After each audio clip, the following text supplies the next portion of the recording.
Amongst all the contenders in a very talented Eastern Conference, the Boston Celtics absolutely dominating everyone. We're waiting on the Philadelphia 76ers to get fully back to form with Joel Embiid, hopefully returning from injury. The Bucks have been extremely interesting trying to figure out this midseason Doc Rivers situation. The team that we always seem to forget about is the Miami Heat. In case you didn't notice, the Miami Heat are looking very dangerous lately. They're 9-2 in their last 11 games. They've won 5 straight, all of them on the road, and lots of those wins were by double digits as well. And all of those are indicators of a very dangerous team come playoff time. And that's without even accounting for, obviously, the history of postseason success with the Heat over the last couple of seasons. And they're very much starting to look like a scary team once again. And they're doing all of this. They're winning these games all by doing very Miami Heat stuff. They're playing these weird defenses. They're playing a ton of zone. They're missing guys due to injury. And it just doesn't matter. No playoff team in the league, no consistent playoff team in the league cares less about their regular season record on a year-to-year basis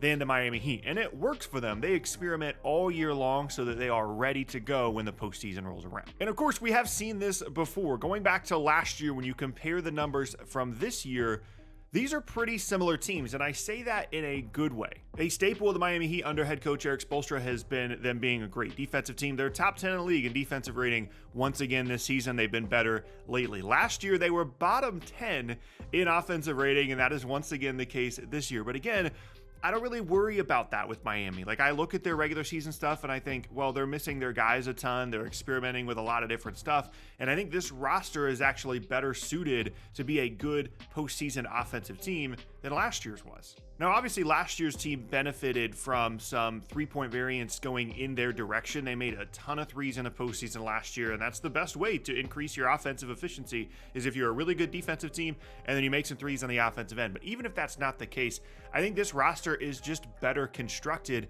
for them to be successful in the postseason offensively, and we know that they're going to be able to guard. Of course, they brought in Terry Rozier at the trade deadline, who did not play well at all in his first handful of games with the Heat and then suffered an injury. And having another shot creator alongside guys like Tyler Hero, Jimmy Butler, Bam Adebayo, that's going to be extremely helpful for them, and it's been something that they have been missing for a long time. It's what they brought in Kyle Lowry, honestly, to be, and obviously that did not work out.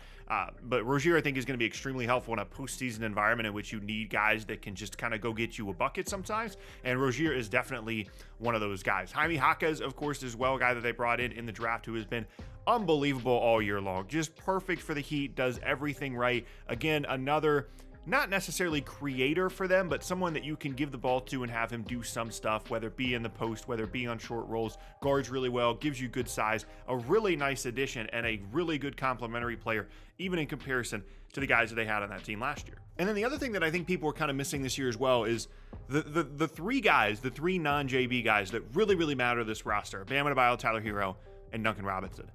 Those three guys have been better this year than they were last year. There's small improvements from each of them that make this that much more of a dangerous team. Bam is a better offensive player this year in terms of scoring, and of course, we know what he brings as a facilitator and defensively as well. Hero has been more efficient, more confident. He's had more high volume scoring games. He's had lower volume scoring games. Is a legit piece for them in the postseason offensively.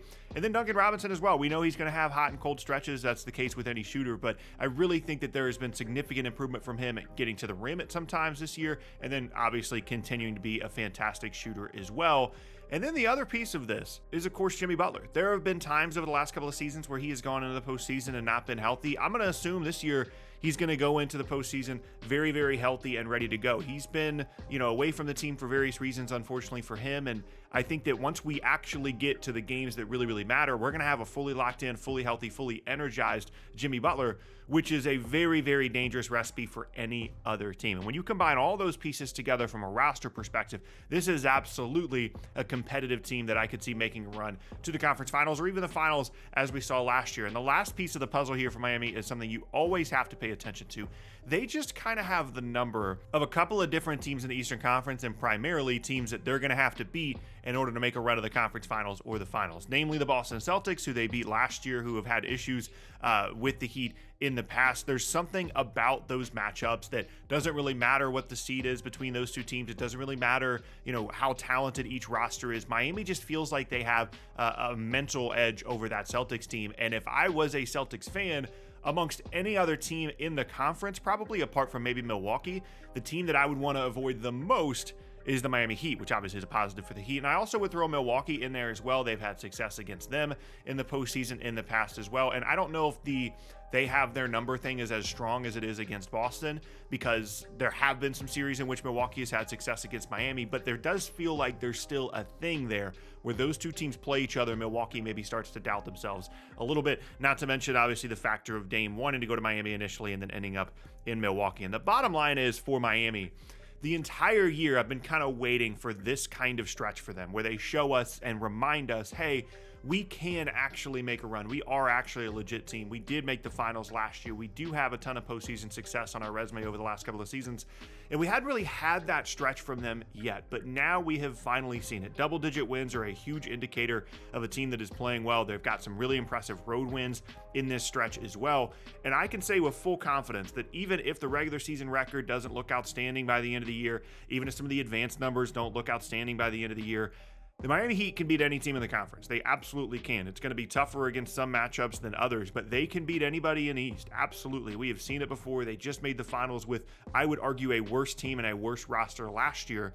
And yeah, they could lose in the first round. That's absolutely within the realm of possibility. But because of the way they've constructed this roster and because of how well they're playing lately, I'm confident that they could easily do exactly what they did last year. And it's so funny to say that about a team that has the regular season pedigree that they have this year and last year, but I'm just not going to bet against them. I'm not going to be the guy that is wrong about the Heat because I said that they have no chance to make the conference finals or the finals. We've seen it too many times. They're too well coached. They're too talented. They're too tough.